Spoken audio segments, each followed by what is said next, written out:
Baakiyalakshmi serial today episode என்ன மாதிரியான twist ஆக்க போகுதுன்னு பார்க்கலாம். பாக்கியம் ரொம்பவே வருத்தப்பட்டு உட்காந்துட்டு இருக்காங்க. வீட்டில் இருக்க எல்லாருமே ரொம்பவே ஃபீல் பண்ணி உட்காந்துட்டு இருக்காங்க. அப்போ நம்ம பாக்கியம் தாத்தா கிட்ட இங்க பாருங்க மாமா, அத்தைக்கு எதுவும் ஆகாது, நீங்க எது நினைச்சு கவலைப்படாம இருங்கன்னு சொல்றாங்க.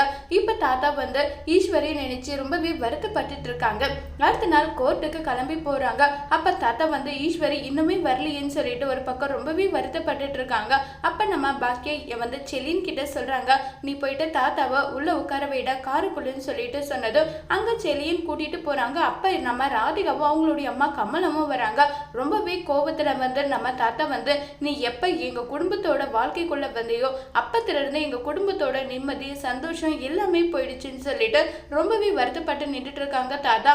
இப்ப செலியன் ராதிகாவை முறைச்சு பார்த்தது உடனே கமலா, டே என்னடா எதுக்காகடா எங்களை முறைச்சு பார்த்து நின்றுட்டு இருக்கேன்றாங்க.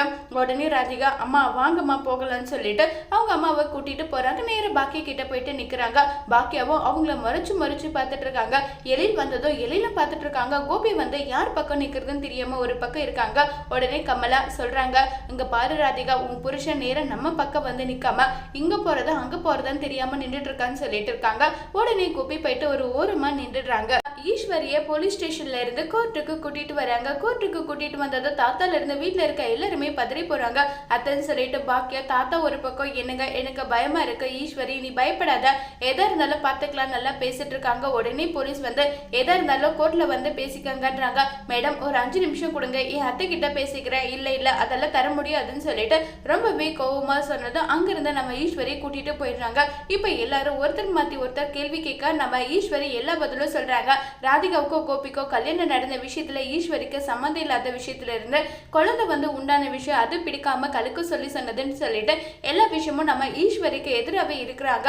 இப்ப ராதிகாவை கூப்பிடுறாங்க. ராதிகாவை கூப்பிட்டதும் இத குழந்தைய கலைக்க அவங்க உன்னை கீழே தள்ளி விட்டது உண்மையான்னு சொல்லி கேட்கிறாங்க. ஆமான்னு சொல்லிட்டு ராதிகாவும் சொல்றாங்க. கமலாவும் கொலை முயற்சி பண்ணாங்கன்னு எல்லா விஷயமும் சொல்றாங்க. ஈஸ்வரி ஒரு பக்கம் ரொம்பவே பதறி போறாங்க. நான் இந்த தப்பை எதுவுமே செய்யல, நான் அந்த அளவுக்கு வரணும், கல் நெஞ்சக்காரி கிடையாதுன்னு சொல்லிட்டுலாம் ரொம்பவே ஃபீல் பண்ணி வருத்தப்பட்டு பேசுறாங்க. அடுத்ததான் நம்ம பாக்கியாவை வர சொல்றாங்க. பாக்கியாவும் வராங்க. ஏமா கோபிக்கு உங்களுக்கு தயவு ஆயிடுச்சுல்ல, அதுக்கப்புறம் எதுக்காக அவங்களுடைய 2 பேரையும் அவங்க அப்பா அம்மாவை நீங்க வச்சுட்டு இருக்கீங்க? இங்க பாருங்க, ஒரு உறவு இல்லைன்னு போயிட்டதுக்காக எல்லா உறவையும் எங்களால புறக்கணிக்க முடியாது. எப்ப இருந்தாலும் அவங்க தான் என்னுடைய அத்தை, அவங்க தான் என்னுடைய மாமான்னு சொல்லிட்டு ரொம்பவே வருத்தப்பட்டு பேசுறாங்க. ஆமா ஈஸ்வரி தான் அந்த குழந்தைய கழிச்சிருப்பாங்கன்னு சொல்லிட்டுன்றாங்க.